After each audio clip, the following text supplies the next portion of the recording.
La Haussée-Beaune est située sur le territoire de la seule ville de Beaune, ville principale bien entendu de la côte de Beaune, mais une particularité quand même, ce territoire abrite également une deuxième appellation village, l'appellation Côte de Beaune. Cette appellation est située en haut du versant, juste au-dessus de l'appellation Beaune, et dans la partie nord du vignoble, c'est-à-dire au nord de la vallée qui mène à Bligny-sur-Ouche. Les parcelles de l'appellation Beaune donc, se trouvent situées sur le versant et son piémont. Ils vont même jusqu'à la limite de la ville de Beaune, voire même pour certaines, elles sont complètement enclavées dans la ville. Quant au vignoble, il va monter, lui, dans la partie supérieure, jusqu'à la corniche boisée qui le domine. Les altitudes varient entre 225 mètres et 340 mètres. Le versant sur lequel est implanté le vignoble présente une topographie assez complexe. Il est coupé en deux par une vallée sèche profonde, la vallée qui mène à Bligny-sur-Ouche, et en même temps coupé de petites combes, qu'on voit essentiellement sur la partie sud, qui vont façonner le paysage en présentant une suite de collines dont l'altitude semble baisser quand on s'en va en direction de Pommard vers le sud. Ici, les conditions climatiques sont océaniques, plutôt fraîches, bien sûr, avec des influences continentales. Ce climat doublé, je dirais, d'expositions particulières, est-sud-est, qui sont très favorables, évidemment, à l'ensoleillement, vont permettre au pinot noir et au chardonnay de trouver les meilleures conditions pour donner des très grands vins. Au niveau géologique, le front de côte est constitué évidemment de calcaire datant du Jurassique. Quant au piémont, on va retrouver une zone d'épandage plus ou moins graveleux et argileux. Entrons maintenant un peu plus dans le détail. Le versant débute par, on va dire, un banc de calcaire du Jurassique moyen, appelé calovien, calcaire en plaquettes. D'ailleurs, dans cette zone, on retrouve la trace d'anciennes carrières qu'on peut voir encore sur les Terons ou encore vers la Figuine. Cette série se termine par une corniche de calcaire dur, souvent boisée, qui marque bien le paysage. Les sols sont peu épais et bien drainants. En haut du versant, ils sont maigres et très calcaires, et ils vont s'enrichir en argile au fur et à mesure que l'on descend le coteau. Les sols sont même relativement profonds sur les épandages en piémont. Ils atteignent jusqu'à 50 cm de profondeur.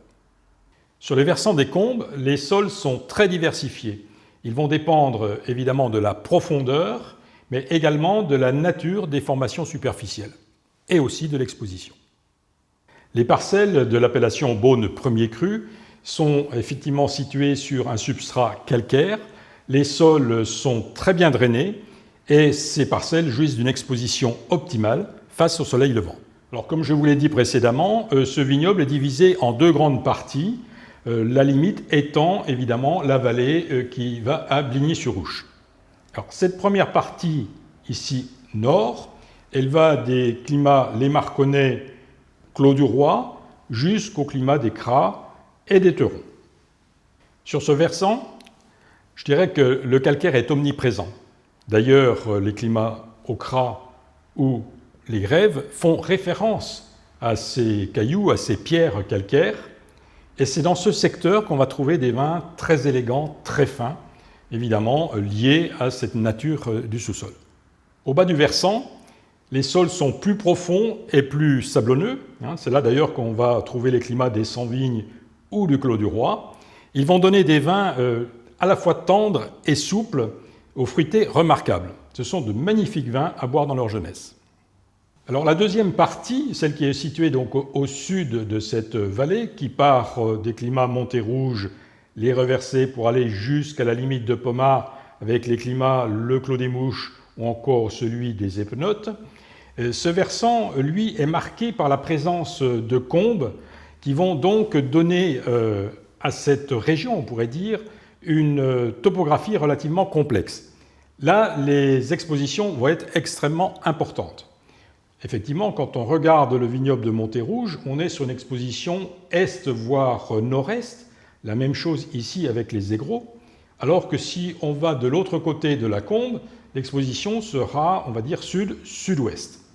Là, les vins qui proviennent évidemment de ces vignes auront un caractère un petit peu plus austère, un peu plus serré, du fait de cette exposition. Et puis, si on regarde la nature des sols, les sols sont plutôt bruns, avec quelques nuances de rouge, en particulier dans ce secteur, dû à une présence d'oxyde de fer. Et là, les vins seront plus corpulents, seront certainement plus tanniques, avec une excellente structure.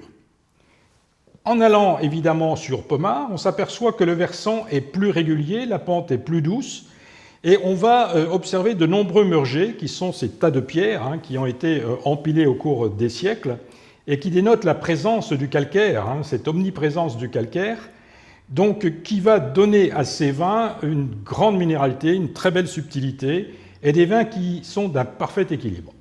La plupart de ces climats produisent des vins rouges, mais peuvent également produire des vins blancs. D'ailleurs, certains ont une très grande renommée. Ce sont ceux qu'on va retrouver essentiellement au-dessus des versants, sur les terrains les plus calcaires, les plus marneux. Quelques exemples, on va retrouver des blancs sur le Clos des Mouches, on peut retrouver des blancs, un tout petit peu de blanc sur les Aigreaux, mais également ici au Cucheria. Ces blancs qui sont effectivement des vins de très grande classe. On peut être étonné que l'appellation Beaune ne soit pas plus connue. Quand on voit la qualité des vins produits, vins qui sont marqués par leur finesse, leur équilibre, leur élégance, et qui en fait sont l'apanage des très grands vins de Bourgogne, eh bien, on peut dire simplement que Beaune n'a pas à rougir et n'a certainement rien à envier aux appellations voisines plus prestigieuses.